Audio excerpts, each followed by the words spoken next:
सदर में शोहर के बहिमाना कत्ल का केस जुडिशल मजिस्ट्रेट जनूबी में मुकदमे का चालान पेश कर दिया गया है। जुडिशल मजिस्ट्रेट जनूबी में सदर के इलाके शोहर को टुकड़ों में काटकर कत्ल करने से मुतल्लिक मुकदमे की समाअत हुई। पुलिस ने मुकदमे का अबूरी चालान अदालत में पेश कर दिया है। पुलिस ताहाल एनी शाहिदीन को तलाश करने में नाकाम रही। चालान में कहा गया है कि मुलजिमा ने अपने शोहर को बेदर्दी से कत्ल का इंकशाफ किया। जाए वक़वा पर मौजूद मुलजिमा की 8 साला और 13 साला बेटी एनी शाहिदीन है। मुलजिमा की दोनों बेटियां ताहाल गायब हैं। तलाश जारी है। जाए वक़वा से मिलने वाले खून समेत दीगर DNA ताहाल मौसूल नहीं हुई। गैर कानूनी तामीरात केस में अदालत का बड़ा फैसला। सिंध हाई कोर्ट ने गुलशन इकबाल 13D1 में गैर कानूनी तामीर अलीजा आर्टिड मिसमार करने का हुक्म दे दिया है। तामीर में मुलविस अफसरान के नाम 15 रोज़ में तलब कर लिए। रिमार्क्स में कहा, गैर कानूनी तामीरात के खिलाफ कार्रवाई न करने वालों को नहीं छोड़ेंगे। अलबारी टावर बहादुराबाद की गैर कानूनी तामीरात के खिलाफ दरख्वास्त की समाअत हुई है। सुप्रीम कोर्ट के फैसले तक मुलतवी भी कर दी गई है। सिंध हाई कोर्ट में अलबारी टावर बहादुराबाद की गैर कानूनी तामीरात के खिलाफ दरख्वास्त की समाअत हुई। अदालत ने दरख्वास्त गुजार के वकील से इस्तफसार किया कि यह मामला सुप्रीम कोर्ट में है, हाई कोर्ट कुछ नहीं कर सकती। अदालत ने सुप्रीम कोर्ट में केस होने के बाद समाअत गैर मुअय्यना मुद्दत के लिए मुलतवी कर दी है। एडमिनिस्ट्रेटर कराची मुर्तज़ा वहाब ने शहर को बेहतर बनाने के लिए पब्लिक प्राइवेट पार्टनरशिप को दोबारा फाल करने पर जोर दिया है। मुर्तज़ा वहाब ने KMC हेड ऑफिस में क्लिक के तहत कराची शहर कैसे काम करता है के मौजू पर ओपन फोरम में शिरकत की है। स्क्रीन पे लिखा हुआ लफ्ज़ देख रहा था, हमारा शहर। मैं समझता हूँ कहीं ना कहीं ये लफ्ज़ हमारी बातों में तो है, लेकिन हमारे किरदार में ये लफ्ज़ ख़त्म हो गया। और जो अभी अफजल आपके सामने बात कर रहे थे, यही शहर था, यही लोग थे, लेकिन हालात बड़े बेहतर थे, माइंडसेट डिफरेंट था। बदकिस्मती के साथ वो माइंडसेट चेंज हुआ, जिसकी वजह से आज हम परेशानियों का शिकार है। सिंध असम्बली के बाहर जमात इस्लामी का धरना 14वें रोज़ भी जारी है। अमीर जमात इस्लामी कराची हाफिज़ नईमुल रहमान कहते हैं, 4 रोज़ कबल सुबह सिंध का वफ्द आया था, कमेटी बनाने का ऐलान किया था। हमने भी अपनी कमेटी कायम कर दी थी। 4 रोज़ गुजर जाने के बावजूद कोई भी पेशरफ्त नहीं हो सकी है। नए बल्दियाती कानून के खिलाफ सिंध असम्बली के बाहर जमात इस्लामी का धरना 14वें रोज भी जारी रहा। मीडिया से गुफ्तगू में हाफिज नईमुर रहमान ने कहा कि सिंध में 15 से 20 हज़ार की आबादी पर यूनियन कौंसिल बनाई गई। कराची में भी 15 से 20 हज़ार की आबादी पर यूनियन कौंसिल होनी चाहिए। कराची के मेयर को बाख्तियार होना चाहिए। अगर बकिया सूबे में 15 से 20 हज़ार एवरेज पर आप यूनियन कमेटियां बना रहे हैं आबादी पर, तो कराची ने क्या कसूर किया है कि यहाँ 65 हज़ार का एवरेज आप बनाते हैं। और 2 डिस्ट्रिक्ट्स जो केमाड़ी और गरबी है, वहाँ तो 80 हज़ार की आबादी पर आपने एक यूनियन कमेटी बनाई है। ये वो आबादी है जो पहले ही आदी है। हाफिज नईमुर रहमान ने कहा कि 4 रोज कबल सुबह सिंध का वफद आया था, कमेटी बनाने का ऐलान किया था। हमने भी अपनी कमेटी कायम की थी। 4 रोज गुजरने के बाद भी अभी तक कोई पेशरफ्त नहीं हुई। कराची के अवाम हुकूक के लिए शार फैसल पर बड़ा धरना देंगे। कैमरामैन इमरान AK के साथ दानियाल सिद्दीकी, सिटी 21। रिपोर्ट आपने मुलाहिजा की। उधर दूसरी जानिब बल्दियाती तरमीमी कानून 2021 के खिलाफ जमात इस्लामी की दरख्वास्त पर अदालत ने आइंदा समाअत पर सिंध हुकूमत को जवाब दाखिल करने का हुक्म दे दिया है। सिंध हाई कोर्ट में बल्दियाती तरमीमी कानून 2021 के खिलाफ जमात इस्लामी की दरख्वास्त पर समाअत हुई। अदालत ने चीफ सेक्रेटरी सिंध, हुकूमत सिंध और दीगर नोटिस को जारी करते हुए हुकूमत सिंध को आइंदा समाअत पर जवाब दाखिल कराने का हुक्म दे दिया है कि इसकी मज़ीद समाअत गैर मुअय्यना मुद्दत के लिए मुलतवी कर दी गई है।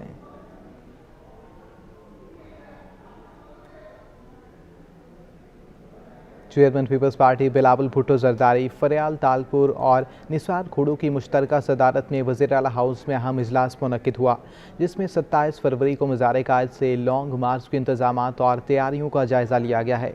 बिलावल भुट्टो जरदारी ने मज़ीद कहा कि पीपल्स पार्टी ही आवाम के मसाइल के हल के लिए हकीकी अपोजिशन का किरदार अदा करके नाअहल हुकूमत को बेनकाब करके घर भेजेगी। मज़ीद कहा कि मुल्क में ज़राअत के सेक्टर के साथ जुल्म किया गया है, जिस वजह से किसान मुसीबत में हैं। इसलिए पीपल्स पार्टी की जानिब से किसानों के साथ यकजहती के लिए 21 जनवरी और 24 जनवरी को मुल्क भर में किसान मार्च होगा।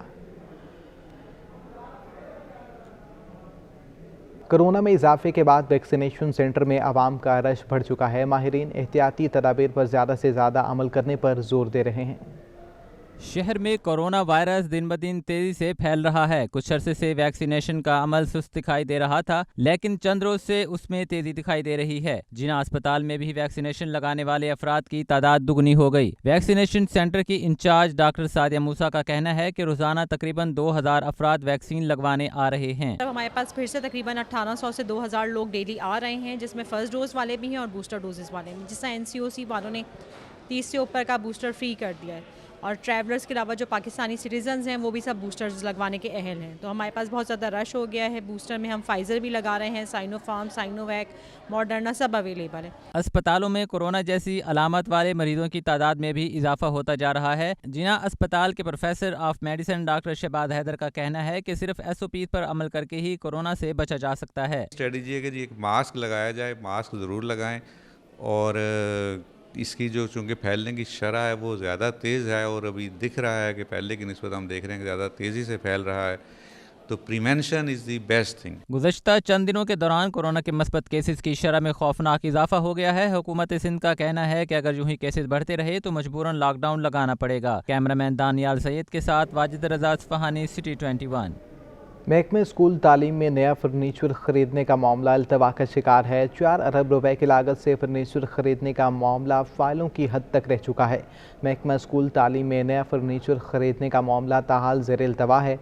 महकमा स्कूल तालीम में प्रोक्योरमेंट कमेटी का नया सरबराह अब्दुल कदीर अंसारी मुकर्रर किया गया है, जबकि Abdul Qadeer Ansari additional secretary PDF school तालीम के ओहदे पर तैनात हैं। नदीम अहमद को प्रोक्योरमेंट कमेटी के सरबराह नदीम अहमद के तबादले के बाद ओहदा खाली था।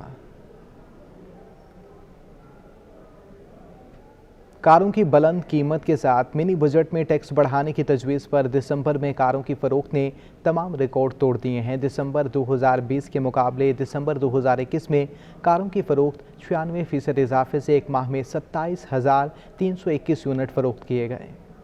पाकिस्तान ऑटो मैन्युफैक्चरर एसोसिएशन ने रिपोर्ट जारी कर दी। दिसंबर 2021 में कारों की फरोख्त ने तमाम रिकॉर्ड तोड़ दिए। दिसंबर 2020 के मुकाबले दिसंबर 2021 में कारों की फरोख्त में 96% का इजाफा रिकॉर्ड किया गया। दिसंबर 2021 में कारों की फरोख्त 27,331 यूनिट रिकॉर्ड की गई। दिसंबर 2020 में 13,956 कारें फरोख्त हुई थी। All Pakistan motor dealer association chairman HM Shahzad का कहना है कि कंपनीज ने बुकिंग की सप्लाई ताखीर से की, जिससे दिसंबर में फरोख्त में इजाफा हुआ। ऐसा नहीं है कि ये दिसंबर के लिए ही गाड़ियां बुक हुई थी। आप देखें, अगर हम 2020 में मार्च में जब कोविड का सिलसिला शुरू हुआ तो आप देखें कि ये तमाम जितने भी कंपनीज़ हैं, ये लोकल असेंबलर्स हैं, ये सितंबर अक्टूबर तक सारे बंद रहे। एक वो डेडलॉक भी चला आ रहा था। बहरहाल जनवरी और नवंबर दिसंबर लास्ट ईयर से ही ये गाड़ियां देना शुरू की थी, लेकिन डेडलॉक चला आ रहा था।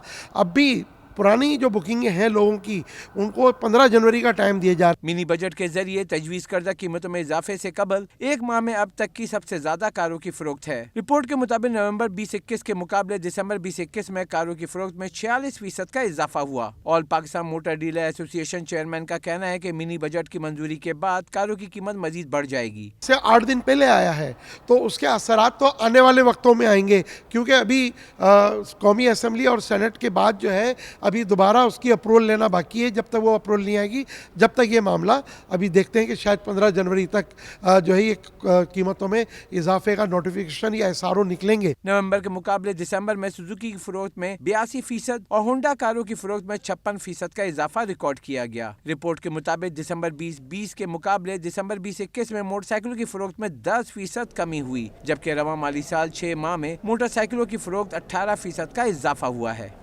शाह फैसल कॉलोनी में गैर कानूनी पोर्शन बनाने के केस में अदालत ने बिल्डर मुदस्सिर बारी के खिलाफ फौरी कार्रवाई का हुक्म दे दिया है। Sindh high court Shah Faisal colony में गैर कानूनी पोर्शन बनाने के केस की समाअत हुई। अदालत ने गैर कानूनी पोर्शन के पानी, बिजली, गैस कनेक्शन मुनक़ता करने का हुक्म दे दिया है। अदालत ने पोर्शन की सब लीज देने से भी रोक दिया है और बिल्डर मुदस्सिर बारी के खिलाफ फौरी कार्रवाई का भी हुक्म दे दिया है। अदालत ने DG SBCA से गैर कानूनी तामीरात पर वजाहत तलब करते हुए डिप्टी डायरेक्टर SBC कोरंगी को भी नोटिस जारी कर दिया है। साउथ पार्क क्लिफ्टन फेज़ 2 में तजावुज़ात ख़त्म करने से मुतल्लिक दरख्वास्त पर अदालत ने क्लिफ्टन बोर्ड क्लिफ्टन से जाम रिपोर्ट तलब कर ली है। सिंध हाई कोर्ट में साउथ पार्क क्लिफ्टन फेज़ 2 में तजावुज़ात ख़त्म करने से मुतल्लिक दरख्वास्त पर समाअत हुई। जस्टिस सैयद हसन अजहर रिजवी ने कैंटोनमेंट बोर्ड क्लिफ्टन से मुकालमे में कहा, सी व्यू पर पिछले साल जो ईंटें लगाईं वो उखाड़ दें। आप लोग ब्यूटिफिकेशन के नाम पर पैसा ज़ाया करते हैं। अदालत ने कैंटोनमेंट बोर्ड क्लिफ्टन से जाम रिपोर्ट तलब कर ली है।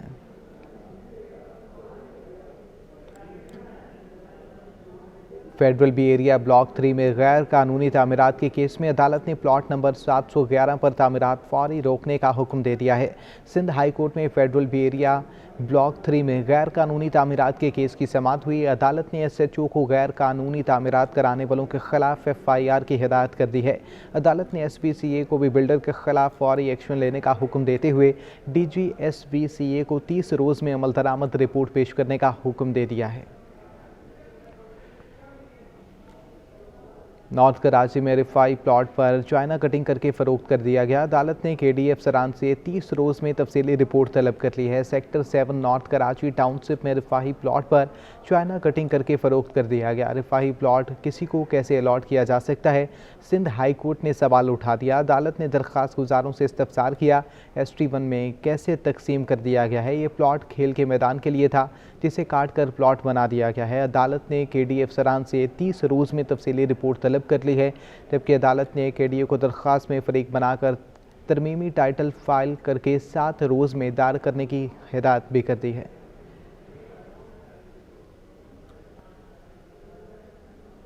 ज़ैबिस्ट यूनिवर्सिटी की जानिब से 3 रोज़ा जॉब फेयर का इनेकाद किया गया है, जिसमें तालिब इल्मों की बड़ी तादाद ने शिरकत की है।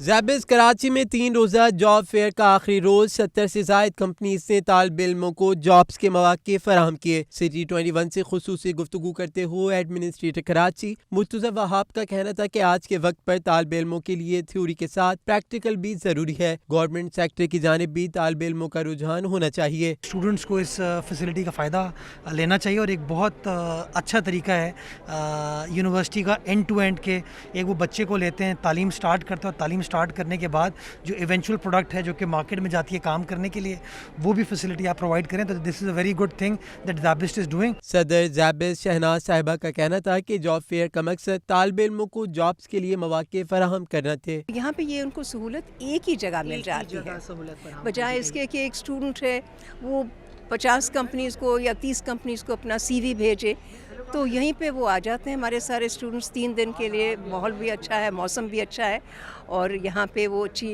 अपनी तसल्ली से वो सवालात भी कर सकते हैं जो उन्होंने भी कंपनी से पूछने हो। तालिब इल्मों ने इस ख्वाहिश का भी इजहार किया कि मुस्तकबिल में भी ऐसे जॉब फेयर का एहतमाम होना चाहिए। कैमरामैन मोहम्मद अहमद के हमरा सैयद जुबैर राशिद, सिटी 21।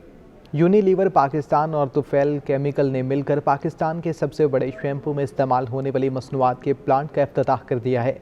अब्दुल रज़ाक दाऊद कहते हैं, हमारी कंपनियां बरामदी अशिया में कमी लाकर मुल्की पैदावार में इजाफे की कोशिश कर रही हैं, जो कि खुशाइंद बात है। मुशीर तिजारत अब्दुल रज़ाक दाऊद ने कहा कि हमें मुल्की बुनियादों पर पैदावारी अमल को बढ़ाने की ज़रूरत है ताकि मौशियत मजबूत होने के साथ लोगों को रोज़गार के मौके मैसर आ सकें। उन्होंने मज़ीद कहा कि मुल्की मसनूआत की पैदावार में यूनिलीवर का किरदार नाकाबिल फरामोश है। यूनिलीवर के चेयरमैन आमिर पाशा ने कहा कि साल 2021 में यूनिलीवर ने पाकिस्तान में सबसे ज़्यादा 53,000 टन तक शैम्पू और बालों से मुतल्लिक अशिया तैयार कर ली हैं, जबकि कंपनी के CEO जुबैर फाहद ने कहा है कि हमारा अगला हदफ पाकिस्तान में अशिया तैयार करके इंटरनेशनल मार्केट तक रसाई हासिल करना है। इसी के साथ न्यूज़ स्टूडियो से अब तक के लिए इतना ही।